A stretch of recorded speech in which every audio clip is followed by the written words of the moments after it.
Hello, welcome back to Debunking Fitness by Kay. I'm Kay, I'm your host, and today, if you're watching, looks quite different. I'm sitting here with my boyfriend. This is Cayman. Hello. Hi.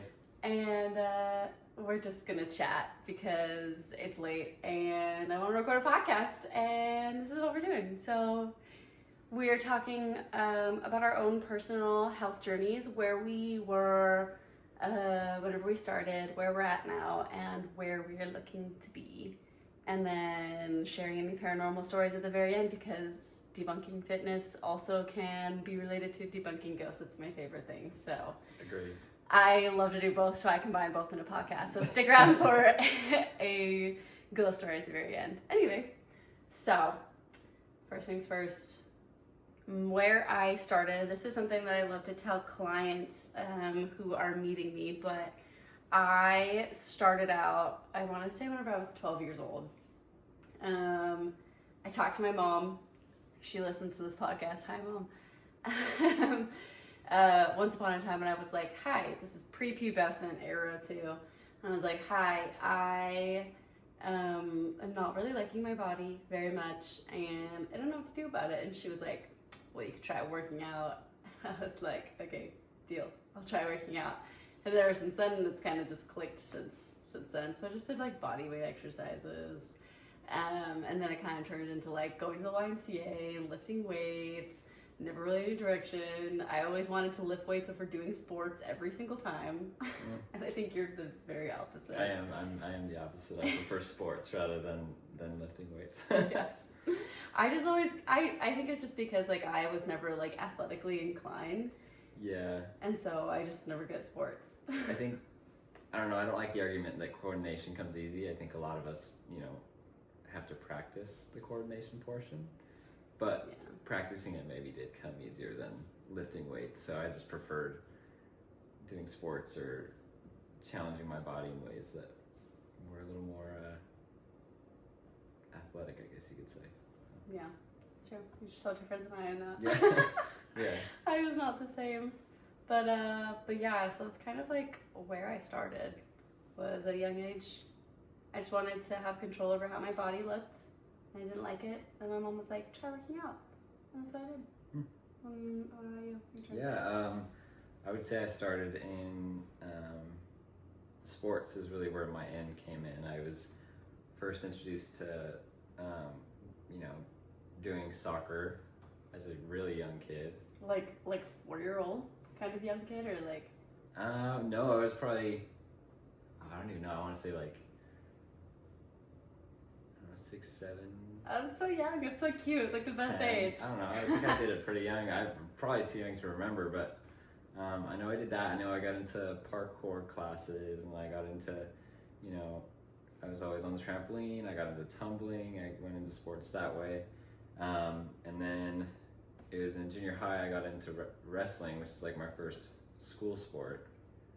And then that kicked off into going into track, and then tennis, and then high school wrestling, and as well as doing outside sports outside of it with my grandma and stuff like that, like baseball and other things that way. So I think the athletic side has always been the foundation of my goals, trying to build into being a better athlete overall. But I was always kind of a scrawny kid, so I think that was a big inspiration, was to kind of get built in the sense of body goals, I guess you could say. So yeah. Then I started incorporating more weightlifting and weight training, and being able to just pull more strength in general, I think was a big goal. So now it's kind of an equal mix of keeping my athleticism as well as weight training and building muscle for functionality too. Yeah, I would say that's kind of like where I am now. So I had like a big section of my life where I kind of started really getting into all the outdoor sports, like snowboarding and rock climbing, and I always say paddleboarding, but I guess that's not really a sport. Yoga. Would you say that was all as of pretty recent? Yeah, all of those ones. Yeah, so I started all of those sports, but 3 years ago, kind of all at once, and I was like, well, this is great. So I started doing all of those ones just Because I just wanted to try things and do things. Because I lived in Utah and I wanted to snowboard. I never did, and then eventually I did, and I was like, "This is great." You're doing great. Thank you. But yeah, I would say kind of now my training is more like to improve those sports because that's where I really find joy. I feel like sometimes just lifting and only lifting gets pretty mundane. I think that's where I always had a fault too. Yeah. I enjoyed it for a long time, as far as school goes, because it kind of was an outlet, but ultimately it was just too repetitive. Yeah. So I had to do something more active in the sense of competition or whatever, just to, for the play aspect rather than just lifting for lifting. Well, yeah, and like lifting for lifting, like I feel like only does so much for you for a certain amount of time. I feel like yes, it's important to to do lifting, it's super important. But like I would say for after maybe like 15 years of lifting, if you don't have like any goals from your lifting, like it's really easy to fall off the bandwagon. Just be like, what's the purpose? Yeah. So I think like now it's kind of lifting with a purpose. I think one is like improve rock climbing for me. Yeah. Improve my balance and kind of better core control for yoga, so I can like do more fun stuff with it. So yeah. What about you? I think just to add on to that, even as age progresses, like if climbing becomes difficult or like snowboarding becomes difficult or anything that way, I think it's good to have a foundation of fitness to keep your body healthy, just to function through walking upstairs or like getting around town or groceries or anything that way. So it's true. I think keeping in mind that strength training is a good goal to always have, not just strictly athleticism, right? Yeah. Understanding that it'll help with longevity of life and function of life. It's true. As well. Yes, it's true. Yeah, you're right. I feel like I kind of contradicted myself for a second there, but that's fine. If strength training is important, you should always do it. But yeah. But I think, it all leads into one, right? Like as you tell me, and you want to do more athletic stuff and be better at it, I need to also train the strength side and the balance side and whatever comes from the gym to increase my athleticism in the sport. Yeah. And that's something I always kind of struggled with. I'd rather just be the athlete and be good at that. But if I want to be an even better athlete, then I have to understand the strength training portion to get me further in my sport, whatever it may be. It's true. You know the story, or I guess just I guess it is just a story. Football players who take ballet to be better football players. No, I haven't. Have you heard about that? No. That's really all it is basically, I don't know what team it was, but I remember reading once that there were like football players who were enrolled in ballet like in their off season to help them train coordination and balance so that they become better football players. Makes sense. Yeah, so it's like the same principle, but using strength training to become better, whatever it is. Yeah. Teaching how to do that in the gym rather than like taking ballet, whatever. Yeah, I think even as we've talked about too before, is training in different areas of athleticism, or even, I don't know, even just involving your education on what sports are, like, can lead to connections between every single sport and every single piece, right? I think my parkour training has helped me the most with every aspect of sport because they teach you how to fall.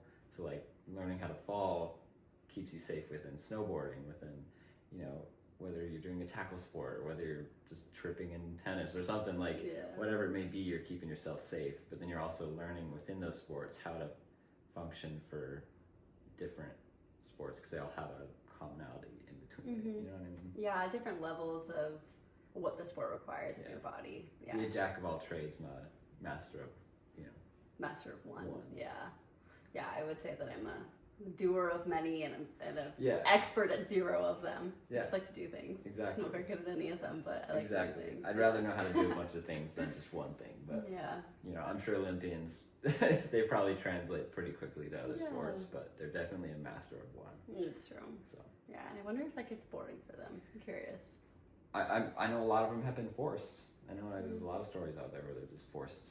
The parents are seeking greatness from their kids. So, I mean, you can go both ways. Some of them want it for themselves, and then others are kind of forced into it. So, it depends on how you're raised, I think, in that situation. Yeah, that's true. So then moving forward, what kind of goals do you want to achieve, or where do you want to be 5 years from now? I would say I still have my weight goals are pretty heavy. I have a goal build that I've always wanted to achieve. I wouldn't say it's as heavy as it was in high school. I think it was more about looks in high school and college, kind of hoping to have that dream body that I was wanting. But it was never, I don't think it was ever based around the build. It was more about function and making sure I can just be healthy and perform. Yeah. But I know that I'd like to see where I can get to as far as weight. I've always been stuck at the 145. As of recently, I'm probably up to like 150, maybe 155, which is new for me. But I think being able to get to like 160, 170, I would also be like at my peak performance too. Yeah. I think I'm really athletic now, but I think that'll be like the big, final push to make sure I'm exactly where I'd like to be. Yeah. And then of course training athleticism in the sense of speed. I think agility is a big thing for me that I want to get. Yeah. Not Not losing my power in parkour or my jumping or any of that stuff. I want to keep it all and improve it to being better than it ever has been. So I think that's always going to be the goal. I don't think that'll ever change because it's always been the same for so long. But yeah, I was gonna say, I feel like my goals are really like more specific, I think, rather than like I want to do surfing and I want to be good at surfing. So like I want to incorporate that into my life, and that's all balance training and a lot of upper body strength. You'd be surprised. Oh my gosh. I'm sure. The one time I went surfing, I went surfing for like 2 days, and that was it, and it was great. It was the best time of my life. But like, holy cow, like your upper body does so much, and I was lacking so heavily. Yeah, well, within the function of the push and to stand, and then you have the core balancing and the paddling, because you have to like paddling like to get out there like takes a while. But like whenever you have a wave coming up, you have to like kick on the jets and paddle like as fast as you can to get the speed to match the wave so you stay on it. Yeah. And that's where I was like, I cannot paddle like It's a that. lot, for sure. For sure. Yeah. So I think like my stuff is really just like continuing on the path that I'm doing. I would love to drop body fat percentage just because I think that's fun.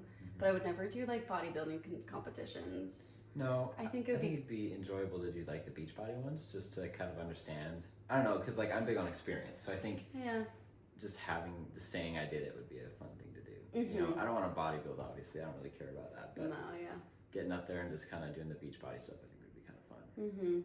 Maybe one day in the future. There you go, add that to the list. We'll see. Yeah, no, mine's really just like, I just want to see like the mental capacity I think that I have to be able to create that transformation within myself. Yeah. I haven't been able to do that yet, but I also like just have had other endeavors that have come up that I'm like, that's fine. I don't really need to do that. But I've been able to put on like quite some solid muscle once upon a time, and like kind of like fell off the bandwagon. Yeah, ebbs and flows of it. It's true, yeah. I think I got up to like, I want to say like 137. I usually sit around like 128 to 130, and I got up to like 137 with some solid muscle. That was the summer, I think, before we met. Okay. Yeah, so you haven't seen that. But we've just been hanging out, doing our thing, and enjoying life, and so like, it hasn't been a super You still had all journey. the muscle before we met too, though. You It's still held on true. to it. I still, It's not like I you still lost it hold that on to fast. it. No, I didn't. Yeah, I still hold You on to a still lot of have stuff. it, for sure. I snowboarded a lot all the time too, and I was That's doing part of yoga your all job, the time. and Yeah, for my job. So I think probably getting back up to that high muscle, low body fat, and then just increasing yoga skills, doing fun things. I really want to get my handstands. Yeah. But just I want to try new sports. I was not trying new sports. I want to get into scuba diving too, and I want to do more backpacking trips. I think just like getting outside more and being more capable with that is really my big goal. Yeah. Yeah. I think in the difference is that I guess in my hopes is that my athleticism kind of translates pretty well already. So now I guess it's just like improving. Being on the swim team, like I'm curious where that's going to translate. It's been a while, but with like surfing and like stuff like that, because I've never done surfing, so I know it'll be a challenge. But I've always been a longboarder, I've always been a snowboarder, I've always been a skateboarder, and that kind of stuff. I feel like in the balance sense kind of transfers, and we used to always go to Flow Rider and do stuff like that too. So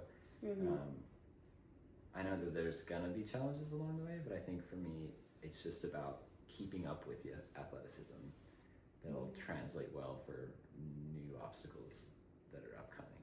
For sure. Right. Mm-hmm. Yeah. So that's exciting. Yeah. I think the biggest thing is keeping up on my nutrition. That is the hardest thing for me, I think. It's always the hardest thing. Like, I can be athletic and stuff, but I don't supply enough fuel for my body a lot of the times, whether it's through hydration or just nutrition in general. Dude, if I could eat cake all the time and that was nutritious enough. We have our Oreo nights, babe. Oh, I would eat Oreos all the time. There was a point where it used to be like once a week we buy a pack of Oreos or like a little quart of ice cream or something. Yeah. Just because which is not bad, yeah. No, it's not. And I think we keep it to a minimum compared to others, right? Mm-hmm. But we definitely have those times where we just have those cravings and you just can't resist it. And that's okay. Little couch potatoes, and that's fine. You take the hit for it sometimes because I don't feel good after, and that's you never do, yeah. Because my gut is sensitive, but yeah. I mean, I feel like garbage too, most of the time, but yours is more like very prominent garbage, and mine's just like, ugh.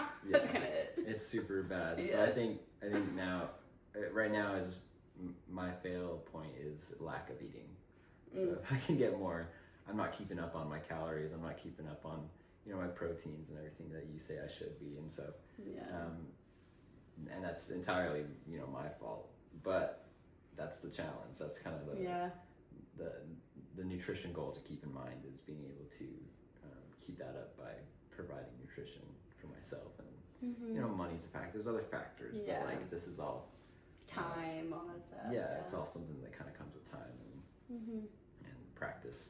So I was gonna say like having a plan too kind of comes with that, and then having the food and going grocery shopping and just kind of figuring out what things work for you and what a good diet is that works for you to like get all of the goals. I think mine is really like I have the calories down. I always overeat. I'm like one of the few people that does, which most of my clients who come to me and most women who I talk to undereat. It's like the biggest thing. And so I have that side down, but it's really like the splits of like what I should be eating in those, which is really it always ends up being like really high fats and really high carbs and not a lot of protein, which is like most people. Needs to be like the opposite for you. It needs to be lower fats, high protein, medium carbs. Medium carbs. That makes sense. Yeah. So like sometimes we have like pork for dinner, which pork is higher in fat, or like bacon is higher in fat, which is totally fine. But that's like where I need to find the balance throughout the rest of my day so that I can have those meals and be like, this is perfect, this is awesome, exactly what I need. And then have like chicken, fish, tuna, whatever, that are like pretty low in fats, and like keep it low so that for those meals I'm like, that makes sense. I think with my sensitive gut and my dietary issues, it's always hard for me to find that balance of what I need. Which we know it pretty well, but like it's just ever changing. I can eat something and have a consistent schedule and feel great, and then change something about it, and then go back to my schedule that was great, and then something will be causing an issue. So it's like anymore. It's hard to find that consistency in diet for me, but it's true. It is what it is. Ebbs and flows. Yep. And then you're gluten free with an actual medical condition. Celiac, And I'm just gluten sensitive, and I have lactose intolerance. If I could encourage everybody to go gluten free, I would. Yeah. Like, I really think that with how our foods are made and stuff, and how our stomach processes grains and everything I've learned through being celiac since 7th grade is like, it's just too dense for our bodies. It's not, at least here, I know that there's been stories of people who go to like Europe and other places like that, Italy, where their grain is processed properly and it's managed the right way, and it's more organic. There's nothing, modified about it.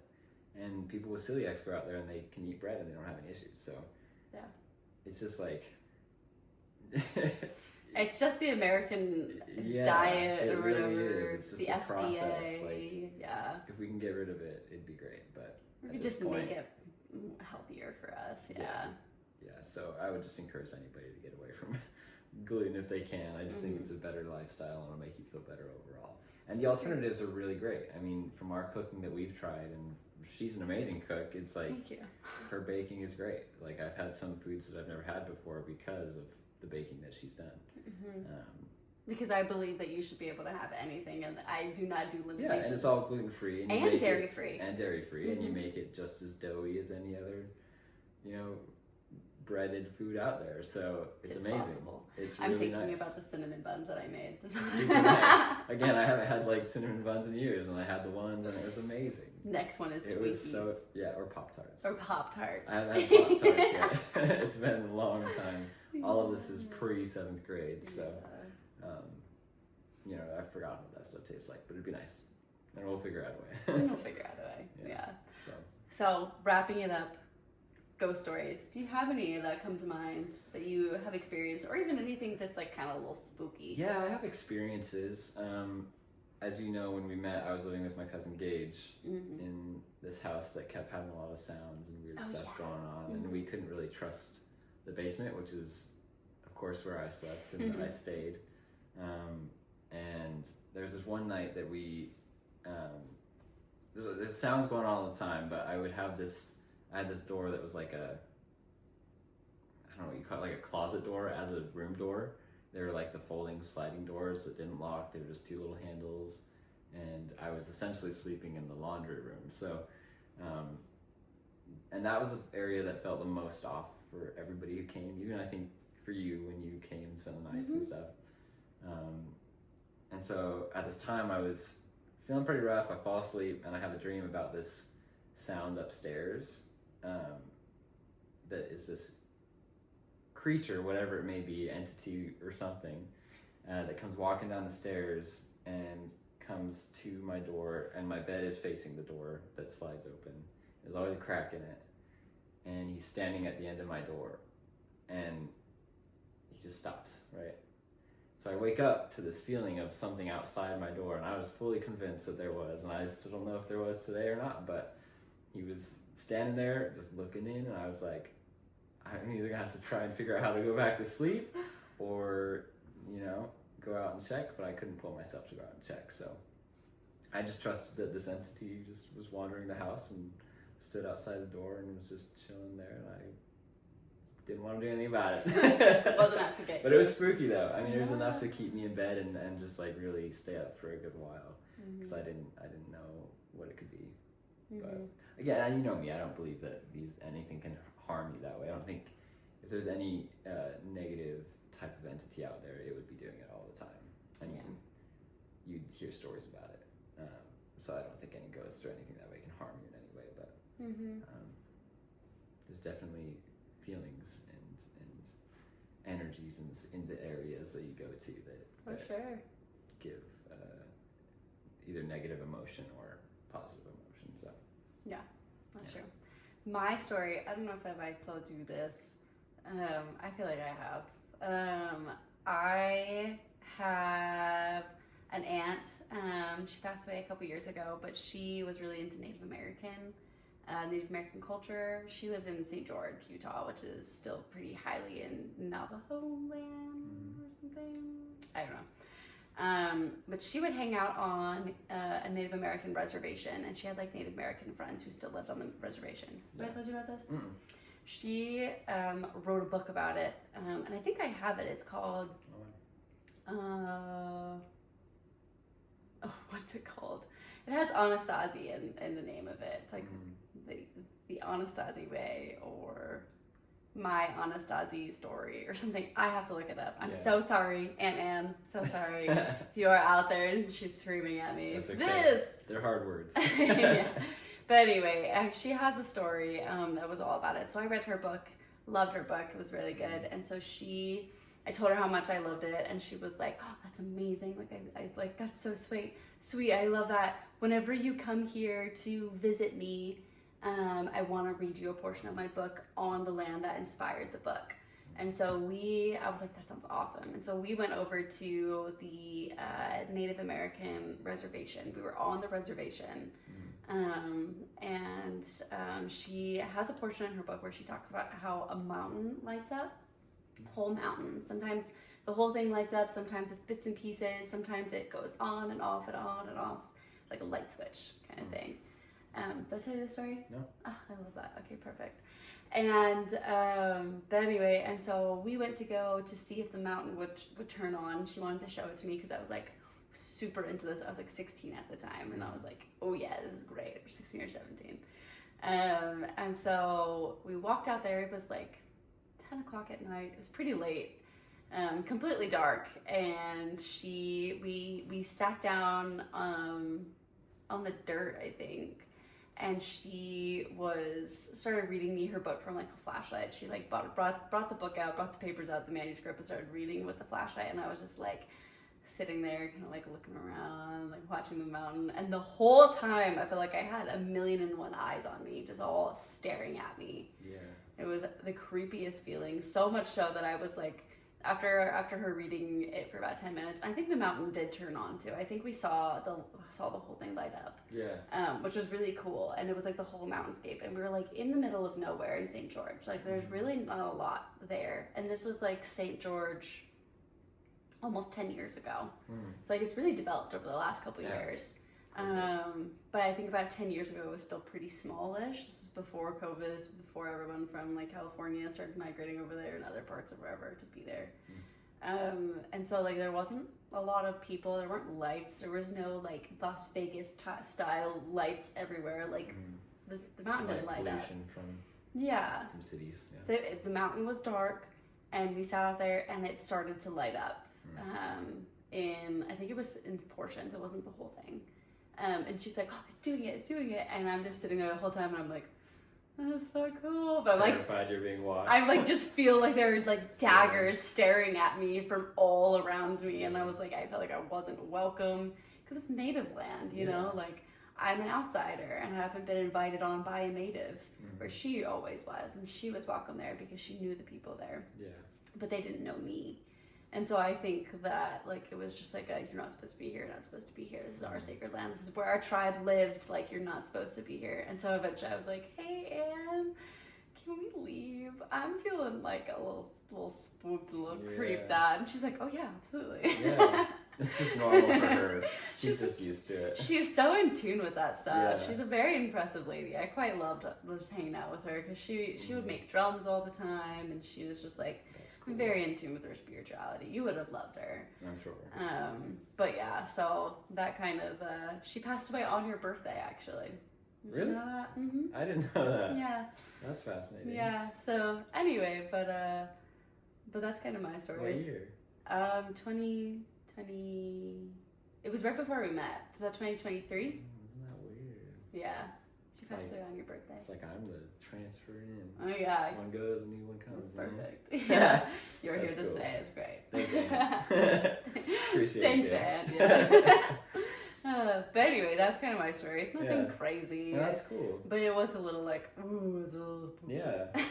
No, it's fascinating. I feel like a lot of paranormal stories are derived from strange lights, you know. And it's like, feelings, yeah. And like lights are energy, so maybe there's a connection there. Yeah. It's always been something. I think natives also were the ones that had the folklore for skinwalkers too. Yes. So. Yes. Which I don't think there were any skinwalkers out there. This is before I knew about skinwalkers too. Yeah, but I mean, a lot of the skinwalker ranches in Utah, I think there's a lot of stuff derived from skinwalkers in Utah. Yeah, that's true. It's all natives. They didn't know. Never know. Especially St. George. Never know. Anyway. Spooky. But that's it. That's all we're going to cover today. Hope you enjoyed this little just chat. That's all it was. Fitness and spooky chats. Fitness and spooky chats. If you have any topics that you want me to cover, comment on this on YouTube or on Spotify or wherever this eventually will be. Right now it's just YouTube and Spotify. But I hope to see you guys next week. Thanks for listening. Bye. Bye.